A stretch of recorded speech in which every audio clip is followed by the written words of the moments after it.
ili kusudi ampate yule aliyepotea, amfanye kuwa mwana. Bwana Yesu asifiwe sana. Amen. Kwa maana kwa jinsi yani Mungu aliona kuwa ulimwengu ni kama wote tutapotea, akatuonea huruma, akasema nimtume mwana aende duniani akawaokoa watu waliopotea.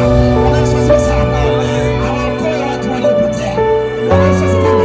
Ndio maana anasema aliona watu wapo gizani, akaamua jamaa akule kwenye kiti cha enzi, akajitoa sadaka, akasema ninaenda sasa niende nikawaokoe watu duniani.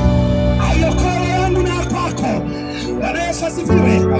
Yaani huyu jamaa Yesu aliona kuwa pamoja na Mungu haifai, ila aje ajipatie watu duniani. Bwana Yesu asifiwe sana. Amina. Na mimi nimekuja nikwambia kwa kuwa Yesu alikuwa na upendo wa kujitolea kuwa sadaka ili kusudi nipate mimi na wewe. Kwa kuwa mimi nimepatikana, nimekuja nikwambia kuwa mpendwa, njoo kwa Yesu upone. Bwana Yesu asifiwe sana.